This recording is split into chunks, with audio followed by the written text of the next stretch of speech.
nabadda wadayaal kulanti wacan oo wanaagsan idil ahaantiin buu kusoo dhawaada marka la barnaamijkiini wargeysyada oo hadaan oo kala ugu barateen in hawada ka soo deeno haddaba barnaamijku wuxuu kaga imanayaa TV-ga madaxa bannaan ee Raya TV barnaamijku waxaanu ku soo qaadanaa mar kasta qodobadii ugu xiisaha badnaa ee wax ka qoran guud ahaan wargeysyada dalka iyo dibadda waxaana barnaamijkan idinla socodsiin doona hadduu Allah awood u leeyahay ogolaado anigoo ah Cabdishakuur Maxamed Cali kusoo dhawaada barnaamijka daawadayaal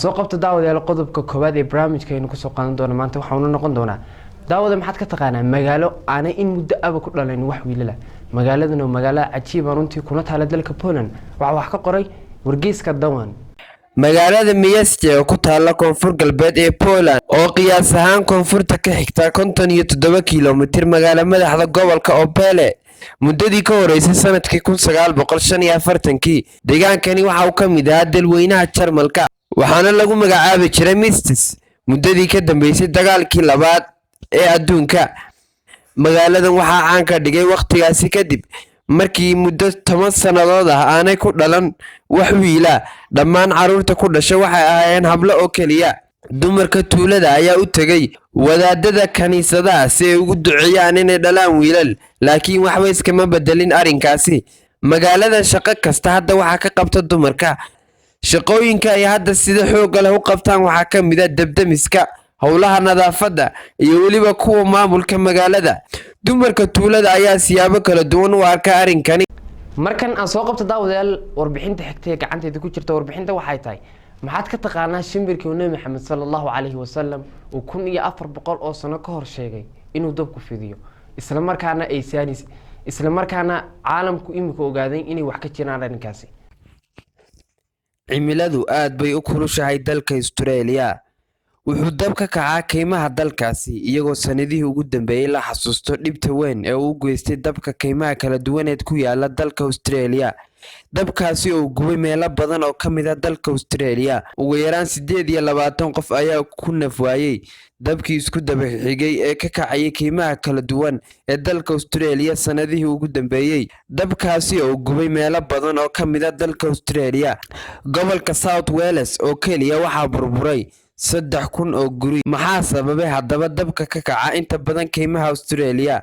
dad badan waxa ay sheegeen in sababta keenta ay tahay cimilada oo isbedeshay jawiga oo aad u kulul darabyo ka dhaca kaymaha sidoo kale dawladda Australia ayaa ku eedeysay in dadka laftigoodu ay sababaan gubashada kaymaha iyo in dabku sii faafaba iyadoo arrintaasi dad badan loo xidhay si kastaba ha ahaatee cilmi baaris cusub ayaa tibaaxaysa in shimbiraha qaarkood ay sababaan fidinta dabka shimbirahan oo afkooda iyo waliba lugahooda ku soo qaada dhuxul amaba laan gubanaysa waxayna ku tuuraan dhul bannaan oo aanay dabba soo gaarin taasi oo macnaheedu tahay in shimbirahani ay ka qayb qaataan fiditaanka dabka shimbirahani waxaa ka mid ah midka ugu caansan ee loo yaqaano kite amaba falcon afka Soomaaligana lagu yiraahdo yilida qof goobjooga ah ayaa u sheegay sida tan warbaahinta dalka Australia waxaan arkay shimbirta oo ul gubanaysa ku soo qaaday cidiyaheeda kuna tuurtay meel aan dabba soo gaarin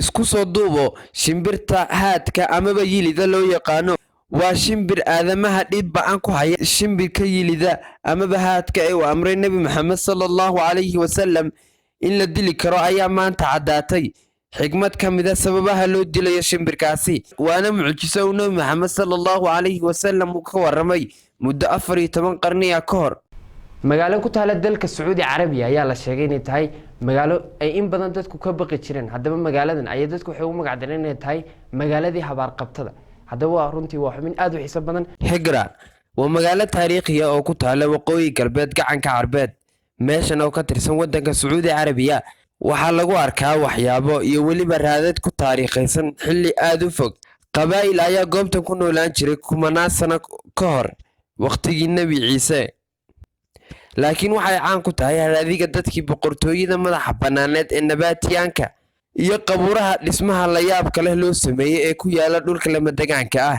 boqortooyadaasi waxa ay jirtay qarnigii ugu horreeyey ee taariikhdii nebi ciise.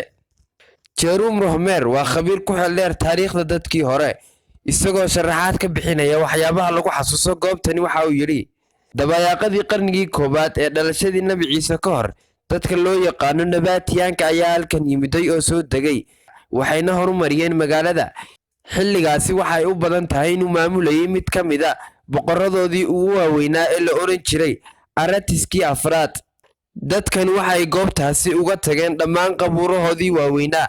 markay taariikhdu isbedeshay, magaaladan waxay ahayd qaybta ugu muhiimsaneed ee qaybta koonfureed ee boqortooyadii nabaatiyaanka. sidaasi ayaa uu sheegay Rohmer, waxaana lagu tilmaami karaa inay ahayd caasimadii koonfureed ee boqortooyadii nabaatiyaanka, halka caasimadoodii ugu weyneyd ee ahayd Petra oo hadda loo yaqaano Urdun. halkan waxaa ku yaala qabuuro aad u badan oo lagu sameeyey dhagaxyo la qorqoray. qabuurahan waxay la mid yihiin kuwa ku yaala Petra. dadka nabaatiyaanka ah waxay isku xidhiidhinayaan gacanka Carbeed iyo weliba dunida ku teedsan badda Mediterranean-ka. waxa uu sheegay in boqortooyadaasi ay wada shaqayn fiican la lahaayeen maamuladii Roomaanka, Griiga, Faransiiska iyo weliba Masaarida.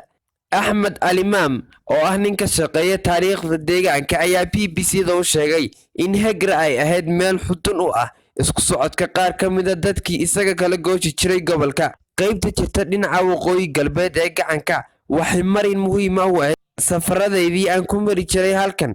dadkii ka socday Romania, Griiga, Cumaan, Yemen iyo weliba cid walba oo halkaasi si nabad ah ku mari jirtay, ayuu yidhi. muddo aad u dheer ayay dadku aaminsanaayeen in Hegra ay tahay meel habaaran, sida laga soo xigtay sheekooyinka taariikhiga ah. dadka halkaasi deganaa waxaa si gaar ah ugu dhici jiray dhulgariiro iyo weliba danabka roobka amaba jacda. wax badan lagama oga wakhtigii intaa ka dambeeyey, marka laga reebo in dadkii nabaatiyaanka ay sii dabargo-een. badda cas ayaa qaadatay inta badan dhulkaasi. qorshe nabadeed oo kooxa budhcada looga bedelanayo hubkii iyo rasaastii ay isticmaalayeen neefaf lo ah. runtii waa xubin aad u xiiso badan, waxaana wax ka qoray wargeyska Fore. budhcadda dib u soo noqonaysa ee damacsan inay bulshada ka mid noqdaan waqooyi galbeed ee dalka Nigeria. waxaa loo soo bandhigay in halkii qori ee AK-47 ay ku bedeshaan 2 neef oo lo ah. maamulka dowladda hoose ee gobolka ayaa heshiiska noocaas la gelaya dhammaan budhcadda isu soo dhiibaysa si ay qoryahooda ugu bedeshaan neefaf lo ah.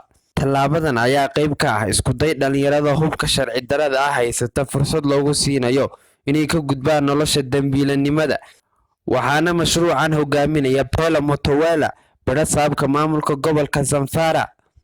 budhcad mootooyin wadata ayaa in muddo ahba argagax gelinaysay gobolkaasi.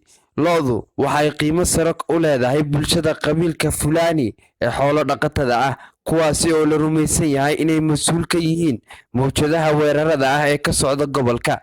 hal yeeshee xubno ka tirsan bulshada qabiilkaasi ayaa marar badan ku celceliyey inaanay wax luga ku lahayn falka lagu waxyeeleynayo dadka rayidka ah, waxayna sheegeen in iyaga qudhoodu ay ka mid yihiin dhibanayaasha. neefka lo'da ah ee caadiga ah waxa uu qiimihiisu ka joogaa dalka Nigeria lacag dhan 1 milyan oo neera, una dhiganta $260 amaba 200 oo gini. qoriga noociisu yahay AK-47 ayaa suuqa madow qiimihiisu ka joogaa lacag dhan 500,000 oo neera, una dhiganta $1,200. budhcadda go'aansata inay xumaha iska dhaafaan waxa ay markii hore iska iibin jireen lo'dooda si ay lacagta ka soo gasho ugu soo iibsadaan hub. hadda waxa ay doonayaan nolol ka madax bannaan dembiyada ay geysteen. waxaan ka codsanaynaa inay noo keenaan hubkooda, annagoo halkii qori ee AK-47 ah kaga bedelanayna 2 neef oo lo ah. arrintan way dhiirigelinaysaa wax weyn ayayna tahay, ayuu yidhi Master Motowele. kooxo hubeysan oo ka howlgala kaymaha laga cararay ayaa sidoo kale dhibaato ku haya bulshooyinka ku nool deegaanada iyo weliba gobolada deriska la ah Zamfara. inta badan waxay dhac u geystaan dukaamada, waxayna boob ba'an ku hayaan lo'da. xitaa waxay afduumaan dadka oo ay madax furasho ku bedeshaan. weerar ka dhacay dhowaan magaalada Talata Mafara ee gobolka Zamfara ayay koox hubeysani ku dileen ku dhowaad 20 ruux. 10kii sano ee lasoo dhaafay in ka badan 80,000 oo qof ayaa ku dhintay weeraradii ka dhacay gobolada Kabi, Sokoto, Samfara iyo weliba waddanka dariska la ah ee Niger.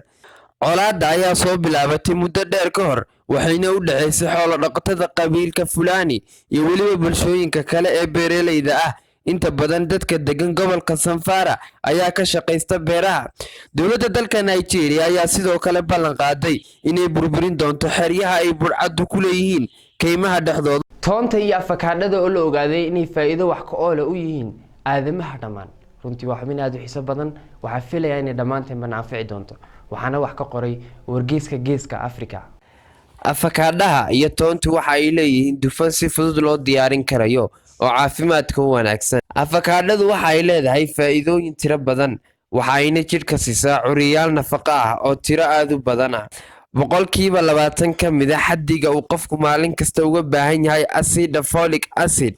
boqolkiiba 17 vitamin C maalin kasta jidhku u baahan yahay ayaa laga helaa. sidoo kale afakaadhada boqolkiiba 26 vitamin K, boqolkiiba 10 vitamin H, boqolkiiba 13 vitamin B6. toontu waxay sare u qaadaa difaaca jidhka, waana sababta lagu adeegsado xanuunada fayraska sida durayga iyo weliba hargabka. toontu waxay hoos u dhigtaa dhiigkarka, dad badan ayaana toonta u isticmaala inay xakameeyaan cadaadiska dhiigga. toontu waxay kordhisaa firfircoonida iyo weliba gubista tamarta xilliga jimicsiga amaba jiimka. daawadayaal waxaa la soo gaaray guntii gabagabadii iyo gunaanadkii barnaamijka wargeysyada oo idinkaga imanayay TV-ga madaxa bannaan ee Raya TV. barnaamijka waxaan idinla socodsiinaya anigoo ah Cabdishakuur Maxamed Cali.